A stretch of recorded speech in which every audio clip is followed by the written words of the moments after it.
Doctor Yunus পদত্যাগ করছেন না বলে জানিয়েছেন ডাক, টেলিযোগাযোগ ও তথ্য প্রযুক্তি মন্ত্রণালয়ের দায়িত্বপ্রাপ্ত প্রধান উপদেষ্টার বিশেষ সহকারী ফয়েজ আহমেদ তৈয়ব। তিনি বলেন, ডক্টর ইউনূসের ব্যক্তিগতভাবে ক্ষমতার প্রয়োজন নেই, কিন্তু একটি শান্তিপূর্ণ ও গণতান্ত্রিকভাবে ক্ষমতা হস্তান্তরের জন্য তার নেতৃত্ব অপরিহার্য। আজ শুক্রবার দুপুরের দিকে ফয়েজ আহমেদ তৈয়ব তার ব্যক্তিগত ফেসবুক পেজে এক পোস্টে একথা বলেন। তিনি দৃঢ়ভাবে বলছেন, প্রধান উপদেষ্টা অধ্যাপক ডক্টর মোহাম্মদ ইউনূস পদত্যাগ করবেন না। তার মতে, বাংলাদেশে শান্তিপূর্ণ গণতান্ত্রিক উত্তরণের জন্য ডক্টর ইউনূসের উপস্থিতি অপরিহার্য। সেজন্য ক্যাবিনেটকে গতিশীল ও সরকারকে আরও কার্যকর হওয়ার আহ্বান জানিয়েছেন তিনি।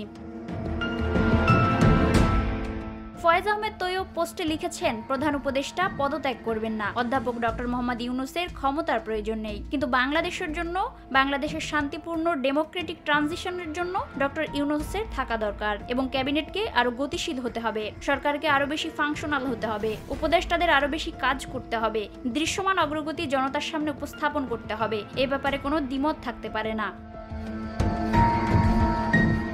তিনি আরো বলেন, আমাদের দেখতে হবে গণঅভ্যুত্থান পরবর্তী সময়ে জনতার সম্মতিতে ক্ষমতায় এসে প্রফেসরের সাফল্য দেখিয়েছেন। বিশ্ব সম্প্রদায়ের কাছে ডক্টর মোহাম্মদ ইউনূসের সম্মান আছে, এটা রক্ষা করা আমাদের দায়িত্ব। আমি মনে করি সরকারকে এখন থেকে রাজনৈতিক দলগুলোর সঙ্গে আরো নিবিড়ভাবে আলোচনায় বসতে হবে, নিয়মিত বসে এবং বিভিন্ন বিষয়ে তাদের মতামত চাইতে হবে। কোনো ধরনের বিচ্ছিন্নতা কাম্য নয়। তিনি আরো বলেন, এবছরে জুলাই আগস্টে আমরা জাতীয়ভাবে 2 মাস জুলাই গণঅভ্যুত্থানের 1 বছর পূর্তির উদযাপন করব ইনশাআল্লাহ। একই সঙ্গে আগস্টের মধ্যেই স্বৈরাচারী খুনি হাসিনার বিচারের প্রথম রায়টি আলোর মুখ দেখতে পাবে বলে আশা প্রকাশ করি। স্ট্যাটাসের শেষে তিনি ইনকিলাব জিন্দাবাদ, প্রফেসর ইউনূস জিন্দাবাদ এবং বাংলাদেশ জিন্দাবাদ স্লোগান দিয়ে ইতি টানেন।